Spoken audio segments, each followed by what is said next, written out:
বিসমিল্লাহির রহমানির রহিম। বিসমিল্লাহির রহমানির রহিম। সংগ্রামরত ছাত্র জনতা, দেশপ্রেমী বাংলাদেশি যে যেখানে আছেন, আসসালামু আলাইকুম। আমি অত্যন্ত চিন্তিত, ভাবনা জর্জরিত। দেশটা স্বাধীন হয়েও পূর্ণ স্বাধীন কিন্তু এখনো হয়নি। আপনারা যারা আনন্দে উচ্ছ্বাসে সময় ব্যয় করছেন, আপনারা সচেতন হয়ে যান। আমার কিছু প্রশ্ন, কিছু চিত্র দেখাবো, কিছু প্রশ্ন রাখবো সেনাপ্রধান জেনারেল ওয়াকার স্যারের প্রতি, এবং এই চিন্তা সাধারণ জনগণের কাছেও আমি দিয়ে যাচ্ছি। প্রথম প্রশ্ন, স্বৈরাচারী শেখ হাসিনা কি আসলেই রিজাইন করেছে? কই তার পদত্যাগের কোনো স্বাক্ষরের ছবি, ভিডিও কিছুই তো এলো না, জনতার সামনে প্রকাশ করা হলো না। নাকি হাসিনা দেশ ছেড়ে আপাতত ভারতে নিরাপদ স্থানে চলে গেছে এবং সেখানে গিয়ে তার রিমোট সরকার গঠন করবে এবং ওখান থেকেই দেশের ভিতরে সকল নাশকতা চালাবে? হাসিনা অজিত দোভালের মতো একটা বদমাশের সাথে, যে আন্তর্জাতিকভাবে পরিচিত একটা গোয়েন্দা, তার সাথে যোগাযোগ করেই সব ব্যবস্থা করে গেছে। আমার মনে হয় সে যায়নি।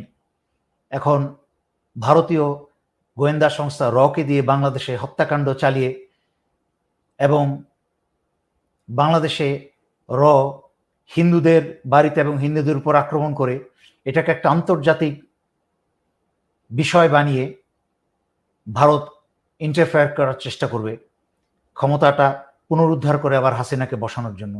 তাই সশস্ত্র বাহিনীকে বলবো, আল্লাহর ওয়াস্তে আপনারা নিজেদের ভিতরে মারামারি বন্ধ করে, এবং জনতাকে বলবো ভাঙচুর বন্ধ করে, ইনডিসিপ্লিন না হয়ে সচেতন হয়ে যান, একত্র থাকেন। সেনাপ্রধানকে আমি অনুরোধ করব, আপনি দেখেছেন নিশ্চয়ই ইতিমধ্যে, আপনি সেনাপ্রধানের দায়িত্বে আছেন, আপনি না দেখে থাকার কথা নয় এটা। তারপরেও আপনারা দেখেন কি হচ্ছে দেশে, যে সেনাবাহিনীর একজন সেনা সদস্য স্বীকারই করে নিল যে ভারতের রয়ের সদস্য তাদের অধীনে আছে। যেখানে জনগণ জবাব চাইছে যে কতজন আছে, সে স্বীকারই করে নিল যে আমি জানি না কতজন আছে। দেখুন, চুপ করেন না, ওনারা বলতে দেন। আমার হাতে থাকার সময়, ঠিক আছে, আমরা যখন আনলোড করি তখনও ফায়ার হতে পারে, ঠিক আছে। আমরা তো এরকম না যে ভিতরে, আপনি দেখছেন তাতে কন্টিনিউয়াস ফায়ার হয়নি, তো এটা বোঝা যাচ্ছে যে একটা মিস ফায়ার হয়েছে। কতজন আপনার এরকম আছে ইন্ডিয়ান পুলিশ আছে? সংখ্যা এখনো গুনতে পারে। আনুমানিক আপনারা আমাদেরকে একটু টাইম দেন, আনুমানিক কতজন হতে পারে? এই বিচার করবো, এই টাইমটাতে আমরা এখন চিনিয়ে গেছি। আমরা আপনাদের এখানে কেমনে আমরা এটা সেনাপ্রধানের কাছে প্রশ্ন, সেনা তত্ত্বাবধানে কেন ভারতীয় খুনি বাংলাদেশের ভিতরে? বাংলাদেশের সার্বভৌমত্ব রক্ষা করার দায়িত্ব নিয়েছেন ওয়াদা করে, সেখানে কি করে আপনাদের জ্ঞানে অজ্ঞানে বাংলাদেশের ভিতরে ভারতীয় খুনি রয় সদস্য থাকবে? তার মানে বাংলাদেশের সার্বভৌমত্ব রক্ষা করায় আপনি ব্যর্থ হয়েছেন। দ্বিতীয়ত, আরেকটি ছবি দেখুন,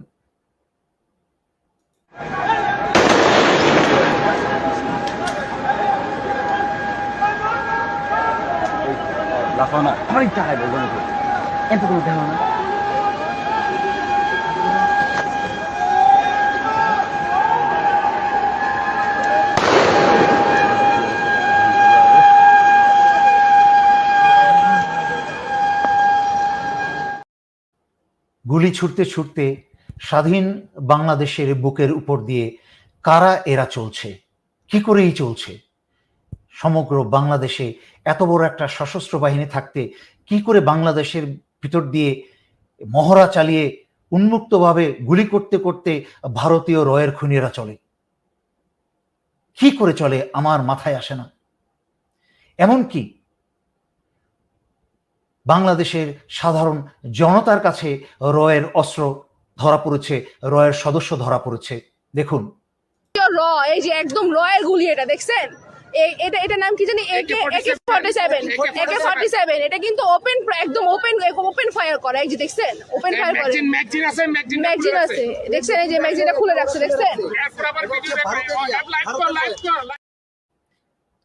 এই বাংলাদেশে ভারতের র প্রবেশ করে যত্রতত্র মানুষ হত্যা করছে, হিন্দুদের হত্যা করছে, মন্দির আক্রমণ করছে, করে আন্তর্জাতিক মিডিয়াতে ওই দিক দিয়ে ভারতে প্রোপাগান্ডা চালিয়ে যাচ্ছে যে বাংলাদেশে হিন্দুদের উপর আক্রমণ করা হচ্ছে, 1000 নারী ধর্ষণ করা হয়েছে, সমস্ত বানানো মিথ্যা কথা ছড়াচ্ছে এবং তারা একটা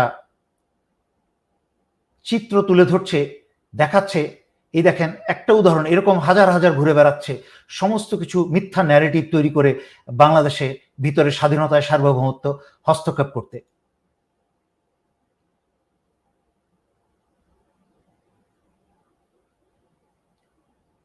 এখানে বলছে যে বাংলাদেশের ভিতরে এরকম হাজার হাজার ধর্ষণ হয়েছে, হিন্দুদের মারা হচ্ছে, সুতরাং ভারতীয় সেনাবাহিনীর বা ভারত সরকার বাংলাদেশে হস্তক্ষেপ করা দরকার।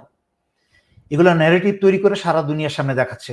আমাদের কিন্তু বসে থাকার সময় নেই।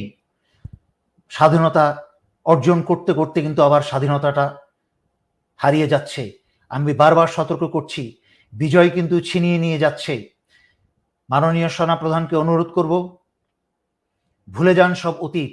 বাংলাদেশকে বাঁচানোর জন্য আপনি এই মুহূর্তে ভারতীয় দূতাবাস ঘেরাও করুন এবং কোথায় কোথায় ভারতের রয়ের সদস্য আছে তা মিডিয়াতে পাবলিকে প্রকাশ করে দেন এবং সেনাবাহিনীর কাছে যারা বন্দী আছে তাদেরকে জিম্মি করে বলেন, ভারতকে বলেন, এই মুহূর্তের মাঝখানে তোমরা তোমাদের বাংলাদেশ থেকে যত রয়ের সদস্য আছে গোপনে প্রকাশ্যে তাদেরকে বের করে নিয়ে যাও, আর নয়তো যারা আমাদের কাছে জিম্মি আছে তাদেরকে আমরা হত্যা করব।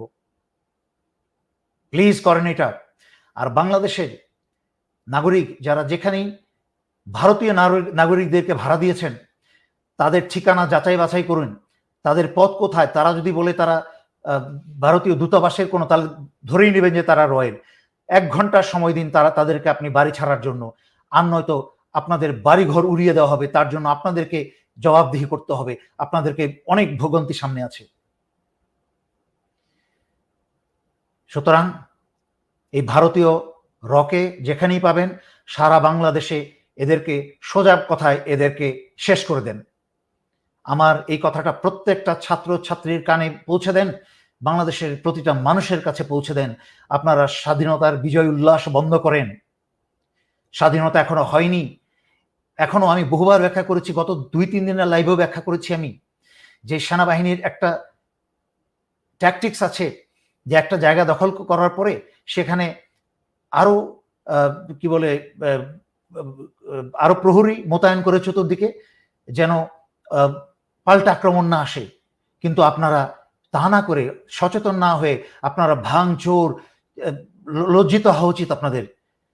ছাত্ররা তোমরা যেই কাজ করেছো আমার সম্মানে মাথা উঁচু করে দিয়েছো, এখন তোমাদেরই দায়িত্ব যারা ভাঙচুর এবং খাবার দাবার চুরি করছে, বিভিন্ন জায়গায় ঢুকে যাচ্ছে, না, যারা খারাপ তাদেরকে ধরো জেলে ঢুকাও, কিন্তু উচ্ছৃঙ্খল কাজ করবে না।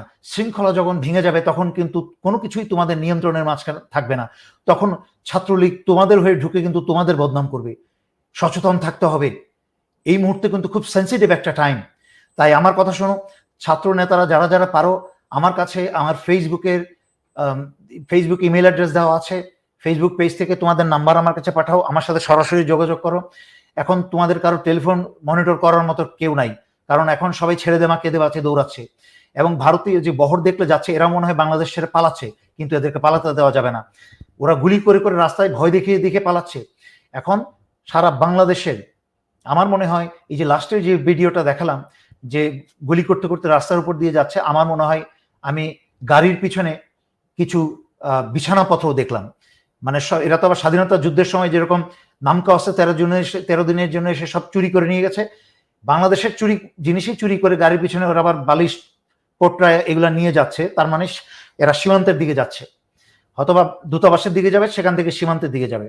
বাংলাদেশ সশস্ত্র বাহিনীর সকল ডিভিশন কমান্ডারদেরকে অনুরোধ করছি, সেনাপ্রধানের আদেশের অপেক্ষায় থাকবেন না। আপনার যার যার নিজস্ব দায়িত্বপূর্ণ এলাকার মাঝে দিয়ে ভারতীয় র বা ভারতীয় সৈন্য চলাচল করবে, তাদেরকে সেখানেই শেষ করে দিন। কোনো অনুমতি না, কোনো দয়া মায়া না। তোমরা খালি বুলেট কথার আগে বলি যে তোমরা কার অনুমতি নিয়ে বাংলাদেশের ভিতরে ঢুকেছো। সো বাংলাদেশের ভিতরে যেহেতু বাংলাদেশের স্বাধীন ভূমিতে পা দিয়েছে, তার মানে এটা হচ্ছে অ্যাগ্রেশন, তার মানে সম্পূর্ণ বাংলাদেশের সার্বভৌমত্বের বিরুদ্ধে আঘাত, এবং আপনার গুলি করার সম্পূর্ণ জাতীয় এবং আন্তর্জাতিক অধিকার আছে। আদেশ দিয়ে দেন সমস্ত, এবং ডেপ্লয়মেন্ট করে দেন, এবং ক্যান্টনমেন্টের ভিতরে একটা ডিফেন্স রাখুন নিজেদের জন্য, যেন ক্যান্টনমেন্টের ভিতরে কেউ কোনো অঘটন না ঘটাতে পারে। ক্যান্টনমেন্টের ভিতরে নিজস্ব নিরাপত্তা নিশ্চিত করে কয়েকটা কোম্পানি, প্রতিটা ব্যাটালিয়ন থেকে একটা কোম্পানি হলো আপনি এলাকায় বিভিন্নভাবে প্ল্যান করে ছড়িয়ে দেন, সবার মুখস্থ, সারা বছর ধরে আপনারা শীতকালীন মহড়া, গ্রীষ্মকালীন মহড়া করেন, যার যার দায়িত্বপূর্ণ এলাকা জানেন, সেখানে পাঠিয়ে দেন যে ভারতীয় সৈন্য দেখা মাত্রই, রয়ের লোক দেখা মাত্রই গুলি এবং হত্যা। কারণ সরাসরি আমাদের সার্বভৌমত্ব এবং স্বাধীনতায় আঘাত এটা। আমি আর লম্বা করতে চাই না, এই বলে শেষ করছি। ধন্যবাদ। আসসালামু আলাইকুম।